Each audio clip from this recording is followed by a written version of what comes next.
Okay. Thank you, James. Thank you, Brian, for the kind invitation and introduction.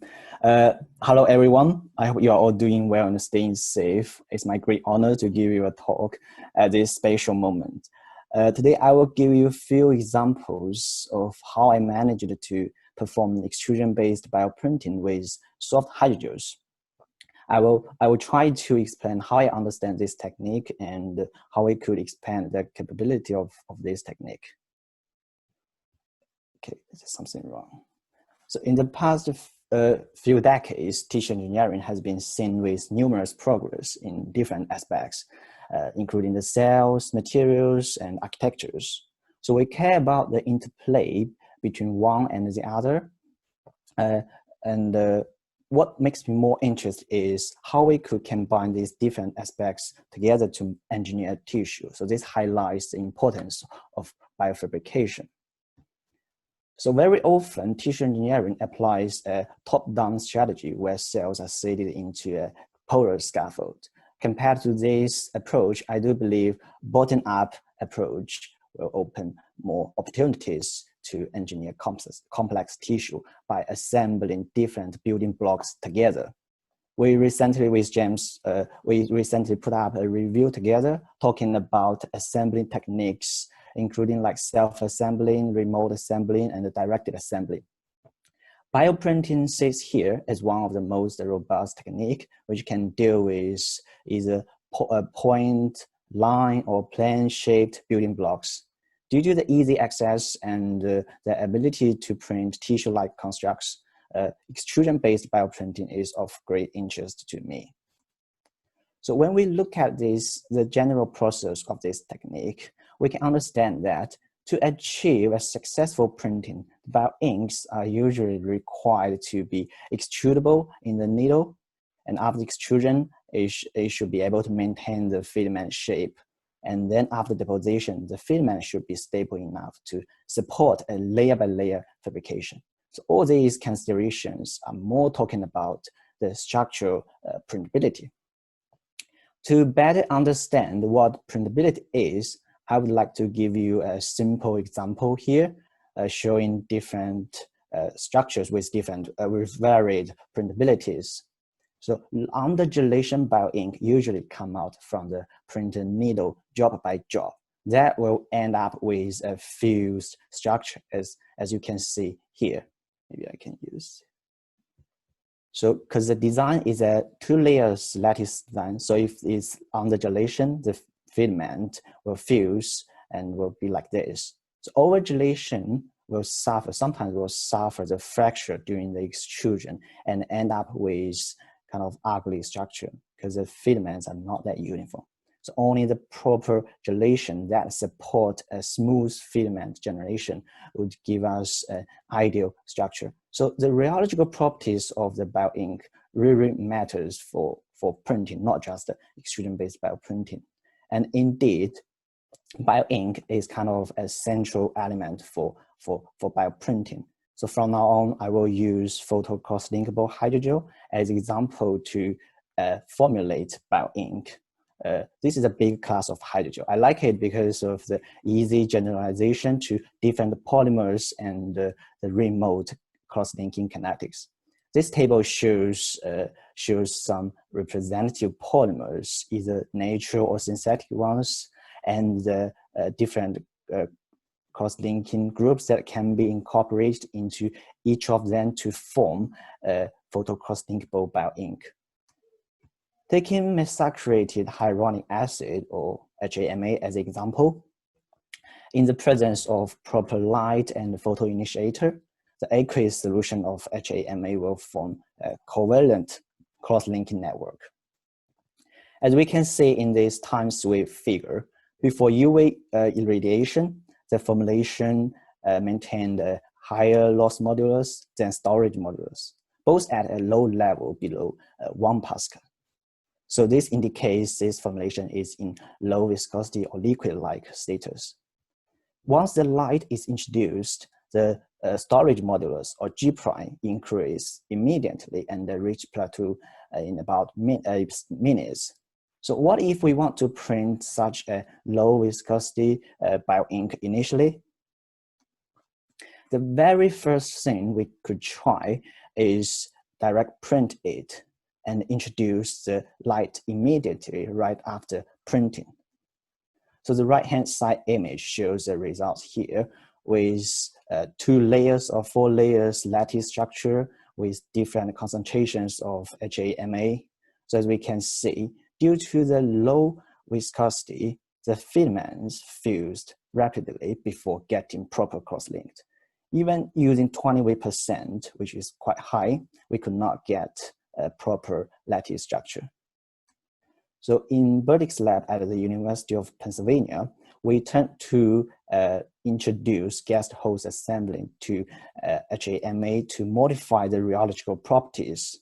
So by independently conjugating adamantane and beta cyclodextrin groups to HA backbones and then simply mix these 2 components, we could get self-assembled hydrogel. This formulation was first developed as an injectable hydrogel platform by Chris Rodo, who is now a faculty member at Jacksonville University. If you look at the bottom left image, each of these guest or host formulation before mixing, they present low viscosity. Once mixed, the modulus increased with almost 2 orders of magnitude, with higher G prime than G double prime, indicating the formation of the gel. And on the high strand and the low strand, we can see the switch between the gel and the solution. So Chris Heidi and I thought such shear thinning and self-heating properties could fit well with the printing criteria as I showed before. Chris is now leading his own lab at the University of Virginia.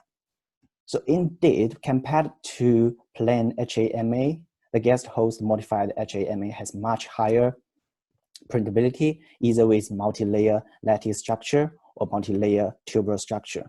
So I think this is a good example showing what kind of rheological properties is favorable for extrusion-based printing.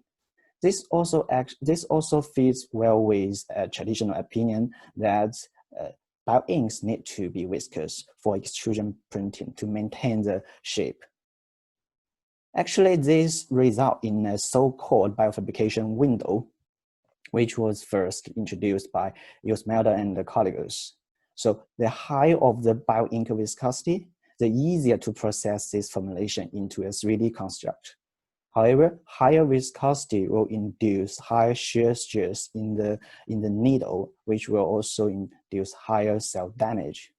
If you look at the right-hand side image, it's a relationship between cell viability and the estimated shear stress in the needle when printing mouse embryonic stem cells. This was a study performed in Wei Sen's lab at Tsinghua University.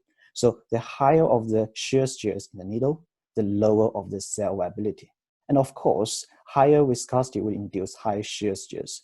So we should control the viscosity at a certain level to maintain a high cell viability. Of course, this curve is quite cell-dependent, but for different cells, the trend will be the same. And furthermore, Daniel Chen from the University of Saskatchewan, they believed more cell damage would happen when the viscous ink passed from the cartridge to the needle, so at the transition area. So anyway, so high viscosity is not good for cells when you do the printing because they will cause cell damage.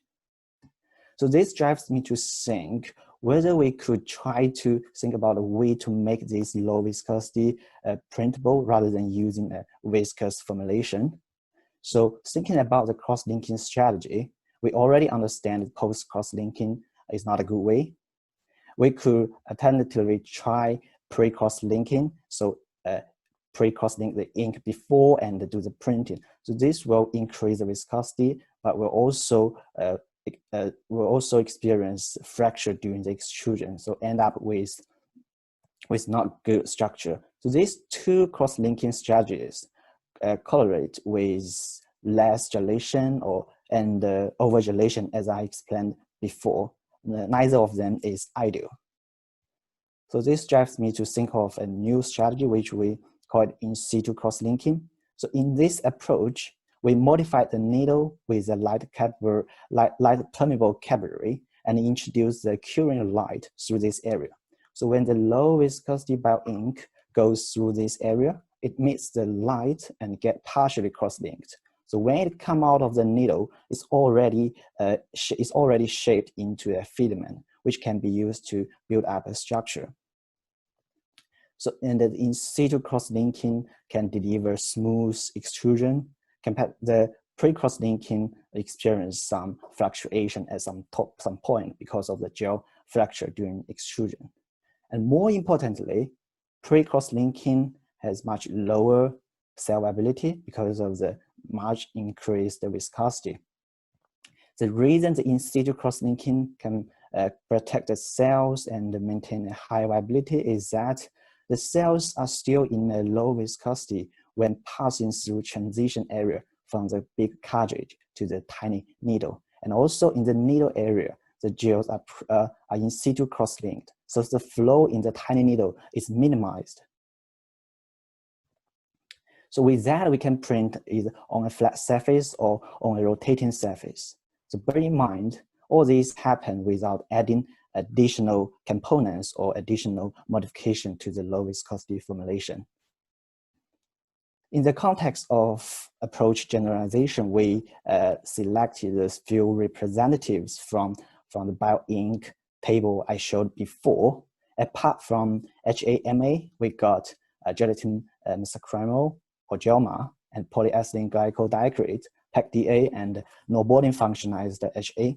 So they all present similar low viscosity initially and similar cross-linking kinetics in the presence of light.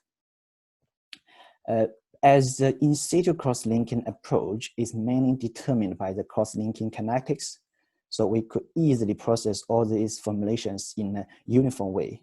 So I hope from this example, I can convince you that by harness the cross-linking strategies, we can manage to print low viscosity Bioink that is not printable in a conventional way. And this could effectively protect the cells and also expand the biofabrication window. So going to the biofabrication window, if we replace the Bioink viscosity in the x-axis with hydrogel stiffness, we can actually get a similar relationship. So because the low viscosity doesn't necessarily mean low stiffness of the printed hydrogel. For example, 10% HAMA has low viscosity. The solution, precursor solution has low viscosity, no more than 100 millipascal second. But after fully gelation, the gel stiffness is more than 100 kilopascal.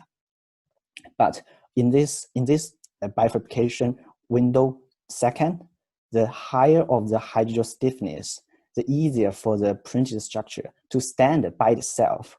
But after printing, the dense polymer network in the hydrogel or stiff matrix in the hydrogel will hinder many adherent cells activity, like the proliferation and the differentiation.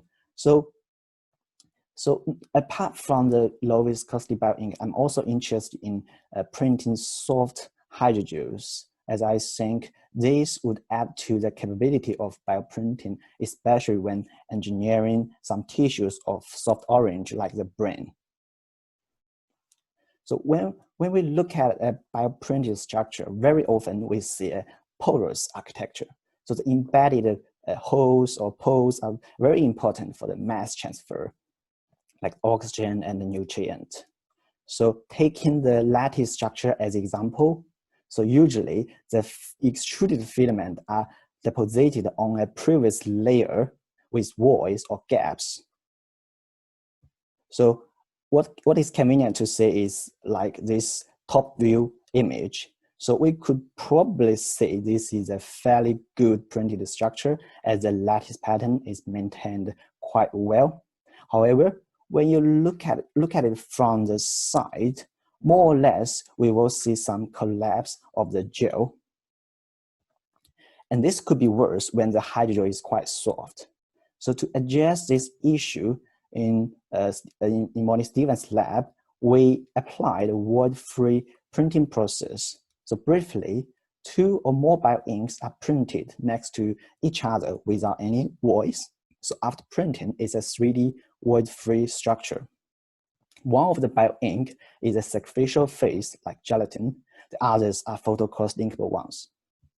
So after printing, we cross-link the matrix phase, and in the incubator, the gelatin will liquefy and come out to leave out the holes. So at the end of the day, what you get is still a porous structure. This is a quite simple process, but the benefit from this void-free process is that each layer printing is based on a relatively flat surface. So there's no risk of the filament to collapse as a voice. So we hypothesize this process could enhance the printability. So this is a structure after printing and before we put it in the incubator. So it's like a solid structure without obvious voids. After incubation, we can see the liquid coming out of the structure. The component analysis confirms these are the gelatin phase. And when we look at the structure under the microscope, so the top view, again, give us quite standard lattice pattern, which is good. If we look at the cross-section view, we got much more uniform pores compared to the direct printing. And these pores are circular shape, which is quite relevant to like a vessel. And these circular pores are interconnected and they are quite stable during incubation. This void-free approach is also compatible with low concentration bioink, such as 5% JOMA, which is not easy to print directly, as you can see here. So with the void-free process, with the support from the other hydrogel, we can print into a solid-like structure. And finally, what you get is a porous structure made of low concentration JOMA. So apart from the printability enhancement, what's more interesting here is that we can pre-load endothelial cells in the sacrificial phase, which is gelatin. So by doing that, during the incubation with the liquefy of gelatin, the cells will be released or free. They will settle down, attach on the channel wall to form an endothelial layer. So we hypothesize this will add to the seeding efficiency of the endothelial cells, especially when we want to engineer a sick tissue with interconnected channel networks. So we compared the traditional post-seeding with in situ seeding into a single channel, just as an example. In post-seeding, when we inject cells from one end to the other, there's a big chance to get gradient cell distribution. However, in situ seeding, as the cells are preloaded in the bioink phase, the uniformity of the cells is mainly determined by the initial stage when you prepare the inks. And also the seeding efficiency in this in situ seeding is mainly determined by the initial cell density in the ink. With this simple comparison, I'm not saying the post-seeding is a failure. Actually, it works quite well for most of the current vascular systems, as you can see in the field, by injecting enough cells and introducing the flow, we can get very functional and confluent endothelial layers. What I want to highlight with in situ seeding from the void-free printing process is that it could act as a good alternative for sick vascular tissue fabrication, because you don't need to seed cells into each of these single channel when it's quite sick and quite interconnected. With that, you can get quite uniform distribution of the cells and quite confluent after a few days culture. And the most important thing is you don't need to seed cells afterwards. So what we haven't done is introducing this 3D multi-layer vascularized structure into a bioreactor or a perfusible setup to longer culture. But we are still very excited with this is because with this approach, void-free approach, we we kind of approve that initially we don't need to seed cells, and we can get a sick tissue. Like here is like 3 or 4 layers, but it's potentially it's possible to get higher. So with that, our next stage is to print sick tissue and maybe introduce that to a perfusable dynamic culture system. So with that, I want to wrap it up. So I introduced a few examples about how I managed to do the printing from different angles, either from the Bioink, introducing like normal chemistry to the ink, or changing the cross-linking strategy to make the low viscosity Bioink printable, and changing the processing strategy to open up more opportunities. So all this attribute to the target of expanding printing capability with soft hydrogels. With that, I would like to thank all the professors and the colleagues I've been working with. Special thanks goes to James Armstrong at Imperial, Chris Hardy at UPenn, and Rio at Tsinghua. And thank you all. And I would like to take any questions. Thank you. Thank you, Liliang. That was fantastic, as always. So yeah, we've got some questions coming in. So if you have any questions, we have a few minutes. Just please put them on the Q&A. So the first question is from Arcana. It's maybe not super relevant to the printing, but it's asking the question of how the use of these biogels or hydrogels for encapsulating bacteriophage viruses for phage therapy. So do you have any thoughts on that? So how do you use that to encapsulate bacteria? Or viruses, really. I think more encapsulating viruses. So I haven't touched that area. So if you are asking how to make such a formulation printable, I think they are quite compatible with what I'm showing today. But if you're asking how to put these bacteria or virus in the gel, I mean, it should also be quite straightforward. I'm not sure what's the the point of that question, like which part.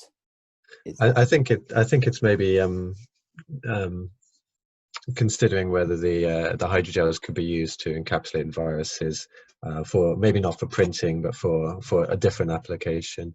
And I think there might be issues there around pore size and whether you would actually entrap the viruses within the hydrogels. Do you have any more thoughts? Yeah.